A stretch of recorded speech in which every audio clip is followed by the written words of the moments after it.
Hello, and welcome to another reading of Thomas and Friends. Don't forget to like and subscribe to see more content. The Lost Crown of Sodor.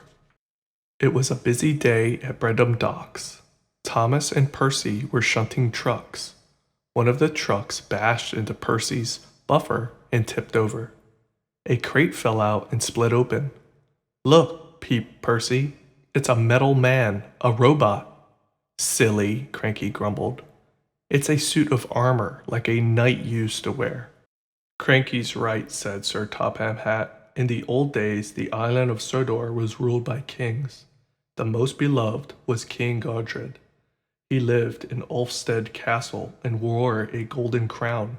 The crown disappeared long ago. Sir Topham Hatt said that the ruins of Ulfstead Castle could be seen on the Earl of Sodor's estate. The next morning, Thomas delivered a crate to the Earl's estate. There he met Millie, the Earl's narrow-gauge engine. If only I had King Godred's golden crown, the Earl said sadly. Over the next few days, Thomas, James, and Percy made many deliveries to the Earl's estate. Thomas saw his friend Jack the Digger there. I'm helping the Earl restore Ulfstead Castle, Jack puffed. So that's his plan, whistled Thomas.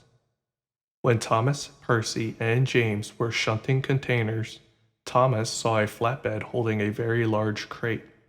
The Earl said it was a special delivery for the steamworks. He climbed into Thomas's cab, and the three friends pulled the crate to the steamworks. When they got there, a gantry crane lifted the crate to reveal an old engine named Stephen. His wood was worn, and he had rust holes in his boiler. He hadn't run in years. Surprise! The old engine peeped. Victor said he'd have Stephen fixed up in no time. The Earl told Thomas he had a special job for Stephen. But it's best not to say anything yet. I won't say a word, said Thomas. I promise. Victor worked quickly. Soon Stephen was good as new. You look really useful again, Thomas peeped. Stephen had told the engines about his early days. I worked so fast they called me the Rocket, he said. But what job would he do now? As the others rolled away to work, Thomas saw that Stephen looked sad. So Thomas broke his promise and told Stephen that the Earl had a special job for him. Stephen was very excited. Thomas, James, and Percy steamed to the Earl's estate. Inside the castle walls, they were amazed to see a giant platform on rails. The Earl called it the Traveler. You three will move the Traveler into place for the men. You must be careful to keep the platform stable. Meanwhile, Stephen wanted to know about his special job, so he rolled off to Bredham Docks. There's no work here for an old engine like you, Cranky said. Next, Stephen went to the Blue Mountain Quarry. We can always use help, Luke peeped. But the trucks Stephen tried to pull were too heavy. He steamed and strained, but they wouldn't move. When I worked in a mine, the trucks weren't this heavy, said Stephen. Are there any mines around here? Scarlo told him there was an old mine near the castle ruins. I don't think anyone works there now, he said. Stephen found the entrance to the abandoned mine. He sighed. There's no job on this island for me. Nearby, Thomas was working with the troublesome trucks.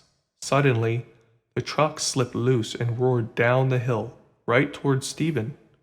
Stephen had no choice but to push into the mine. His funnel hit the roof and fell off. Rocks crashed down behind him, sealing up the entrance. Stephen searched for a way out. He crept around dark bends and through empty tunnels, but the tracks just went in circles. The only thing he found was an old wooden crate. Thomas and Percy searched for Stephen at the entrance to the old mine. Thomas saw something familiar lying on the ground. It was Stephen's funnel. Thomas chuffed away to get Jack the Digger. Jack cleared the mine entrance and Thomas raced in. Stephen, Stephen, he peeped. Stephen heard Thomas, but he was too weak to move or even whistle. Finally, Thomas turned a corner and saw a welcome sight. Thomas pushed Stephen out of the mine. The Earl was there to greet them. I found a big wooden chest in the mine, Stephen said. Wonderful, the Earl exclaimed. But first, we must get you ready for tomorrow. You are an engine with a special job to do. The next day, an excited crowd gathered around Ulfstead Castle. Welcome, ladies and gentlemen, engines and coaches, said the Earl. Let me introduce my special steam engine, Stephen. He and Millie will be happy to show you the grounds. Stephen's new funnel glittered like gold. It reminded Thomas of something. Stephen found something I thought was lost forever, the Earl said. King Godred's long-lost crown. Thomas realized what Stephen's funnel looked like. A crown. The engines cheered for Stephen. He wasn't the fastest or the strongest, but he was really useful, and today he was a king.